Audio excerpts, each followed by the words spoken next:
Yo, what's up, family? Back again with another video. But before I go in, please hit the thumbs up button. I can't bring y'all the food, give y'all something to think with. So please excuse me while I'm driving, all right? I don't normally do this. No, I'm kidding. But all jokes aside, let's talk about something. I want to touch on the reality of the situation is going to be the topic. The reality of the situation. Now, let's get into talking about the nature of something and the nurture. Nature versus nurture. All right? Now, nurturing is something that you put into something that makes it grow. All right? And it could be anything. For an example, taking in information, nurturing your brain helps you to think. When you receive certain things that are new that you don't know, it opens up a different highway in your brain. And it makes you want to know more for those who are actually interested in what they come across. All right? It makes you want to know more if you're interested in what you come across. Now, on the other end, many of us learn different. Many of us are more so visual learners. We see a lot, we hear a lot, and then we use that to our advantage to make us smarter, to make us more intelligent, things of such nature. On the other hand, many of us like to read information and also see information to actually get a better understanding of the situation. Now, all of that is nurturing the brain. All right? I'm going somewhere with it, so kind of stay with me, all right? Now, nature is the things that surround your environment. All right? Nature is the things that surround it. Nature is more than just trees, rocks, cars, and air, wind, whatever. All right? It's more to it than just that. Nature is and how can I put this in such education term, for lack of a better word? Nature is the psychological picture that your brain takes in and responds to. All right? Which I believe that is more interesting than nurturing. I believe nature is more interesting than nurturing.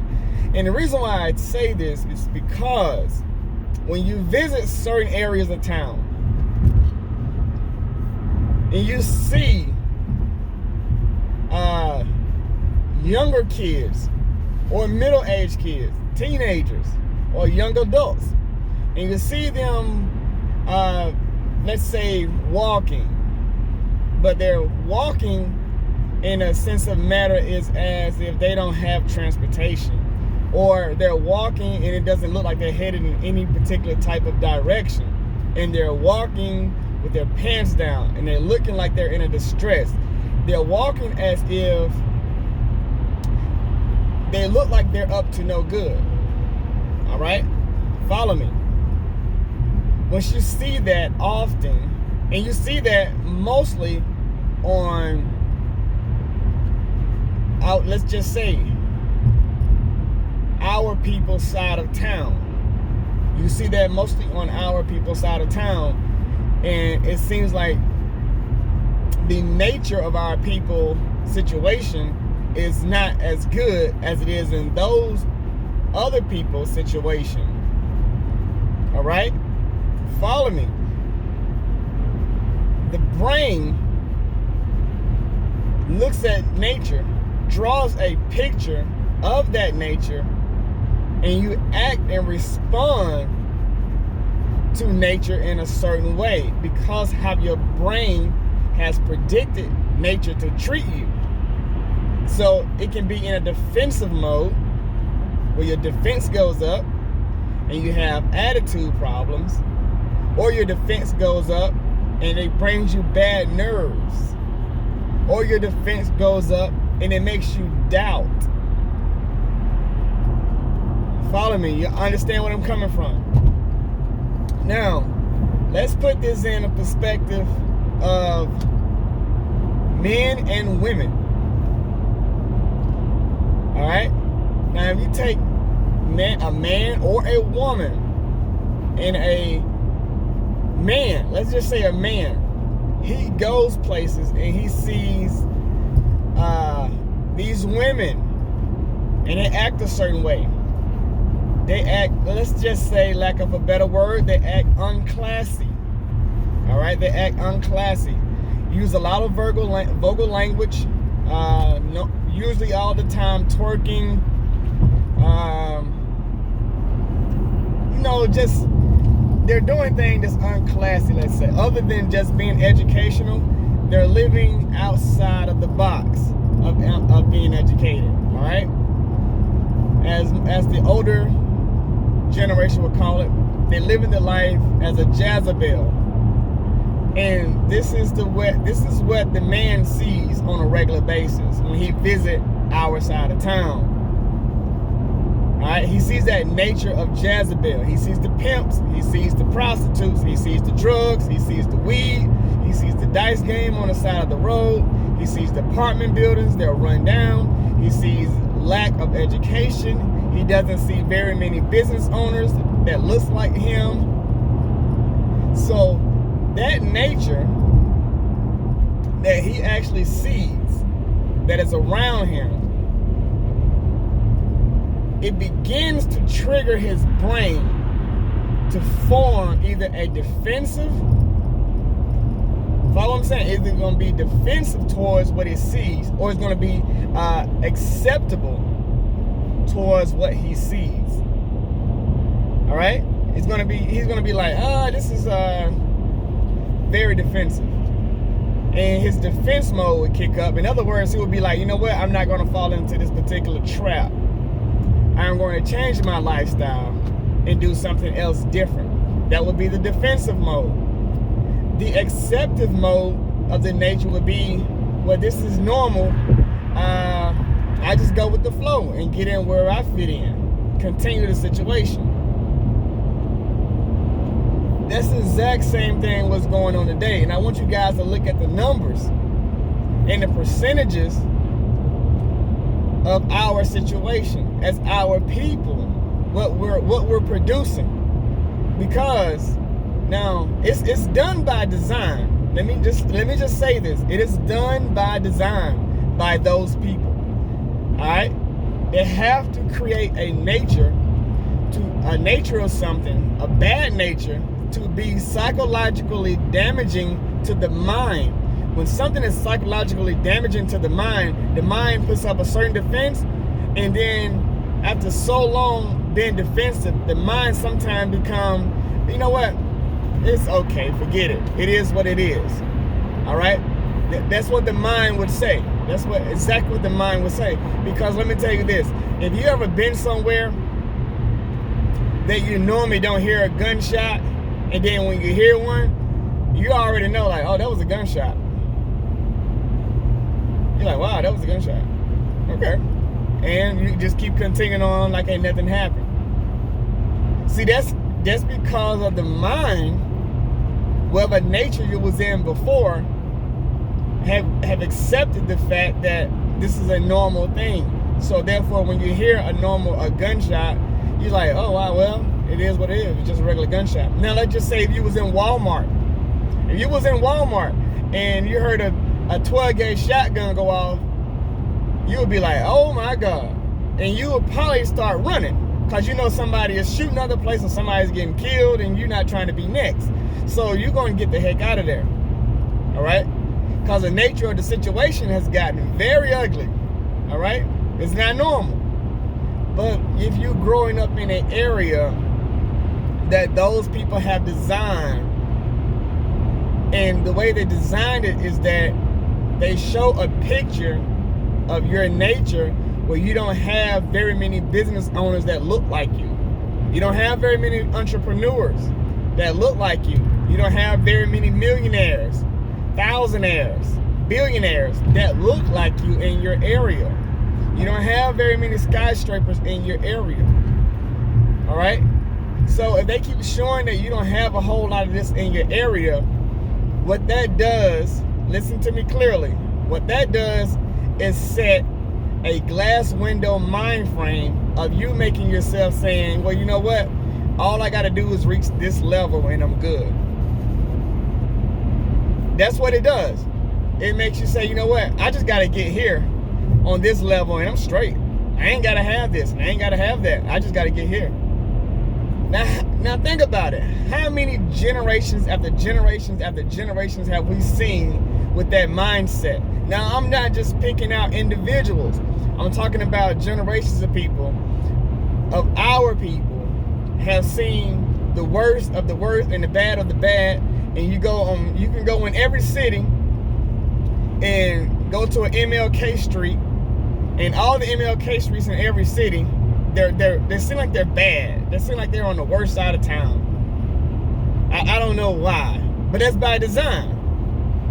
I guess I do know why. It's by design. All the MLK streets are on the worst side of towns. All right? They're not on the most expensive neighborhoods, or they're not in the top neighborhoods, and they're definitely not the top priorities of the rich. All right? But like I was saying, they want to build a picture, and they have, and this is the reason why I'm bringing this up. They have built a picture of showing our people that their nature is supposed to be low budget and minimized to where it pleases and it's acceptable to them. Now, that is the reality of the situation. That is the reality of the situation, all right?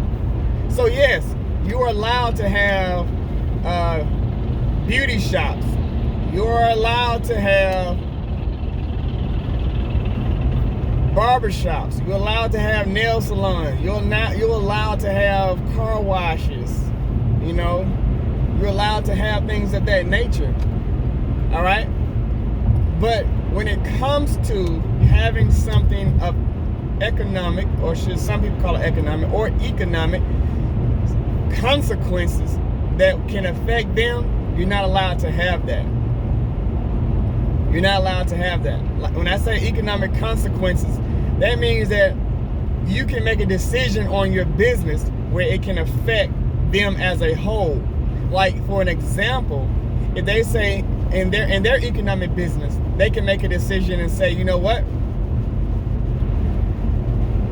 The water to sewer department has bad water going through. We're going to put this out on the news and just turn everybody's water off. Now, see, that's an economic consequence because they control that. For another example, medication. All right? Pharmaceutical companies.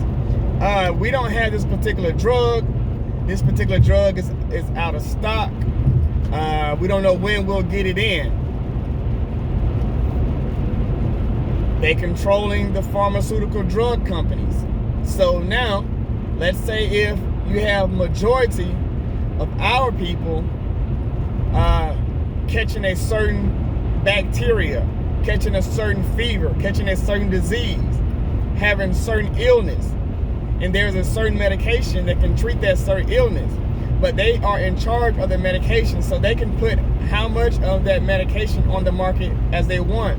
They might only put just a little bit and jack the price up extremely high so whether it is unaffordable. That's called economic consequences. When you can control people in that particular manner, you have an economic consequence for another group of people. All right? That's the reality of the situation. So,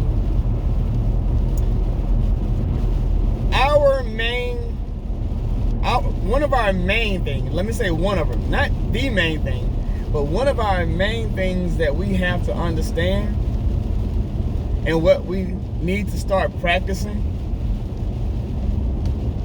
is teamwork. Teamwork. Those people are not right all the time. All right? They're not right all the time. Their ice water is no colder than your people ice water. If you can spend $100 with those people, you can spend $20 with your people. Support the people who support you. All right? Support the people who support you. It won't kill you to spend lunch money one day with this person once a month. If you spend $10 with this person once a month, I don't care what kind of business they got. They sell t-shirts or they market different things, what they sell, and you say, hey man, I appreciate the hustle. I see you out here getting it. Here go $5, you know what I'm saying, man? Keep it going, bro. Your product just too expensive for me right now, but I appreciate your hustle, man. Just want to show some respect. And here go $5. You cash up them $5, or you give them $5 cash, $5 tips, or whatever. It goes a long way, man. What that does psychologically is make that person feel like, well, I need to keep doing what I'm doing, and maybe it can grow bigger and bigger and bigger than what it is, because somebody now sees me. So it plays a psychological mind frame. But if you don't have many people in your nature that surrounds you that has businesses, which is by design, that doesn't have businesses, then you're not going to be able to nurture their business. And if you don't nurture their business, their nature is going to look a certain way. And their nature is going to look a certain way. It can affect everybody in that particular neighborhood, in that area, or even on that side of town. You have neighborhoods that looks bad, then you have a whole town looks bad, and then you have a whole city that looks bad, and then you have a whole state in some areas that people don't even want to visit because they say, you know what, that whole state looks bad. I hear about it all the time. There's nothing there to visit. Nobody vacations there. So we really got to get our act together. Let me say this. I'm gonna get off topic, and I just want to say this for just a moment, y'all. But this was kind of like a talk that I had yesterday with a friend of mine. And if you living in a city, and in that city you got tens and tens and tens of let's just say our churches, tens of our churches around that city, and none of those churches invest the money back into the closest community of their people that looks the worst. They're not buying up houses and rebuilding them. They're not giving scholarships. They're not investing in the people that goes to that particular church.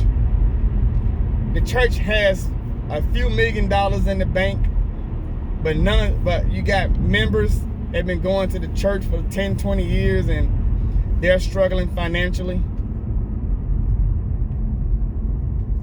I would encourage you this. Chain churches. Chain churches. Chain churches. Read your Bible. Study the Bible for yourself. Connect with God for yourself. Pray and ask for understanding for yourself. Because I'm seeing this more and more and more, to where you have all of these churches surrounding poor neighborhoods, and the neighborhood looks a mess. The church has been sitting there 10, 20 plus years, and the neighborhood that it's sitting right by, it looks a mess. And the church is just collecting money every Sunday, and the people of the church is still struggling. You got people borrowing money to pay tithes, to give to the church. Listen to this. They're borrowing money to pay tithes to give to the church. You think the church would borrow money to give to the members? Just something to think about, all right? But listen, I said what I said. My job is to give you guys something to think about. All right? You can find me on YouTube, Black Brain Food. I'm King Willie. I'm out.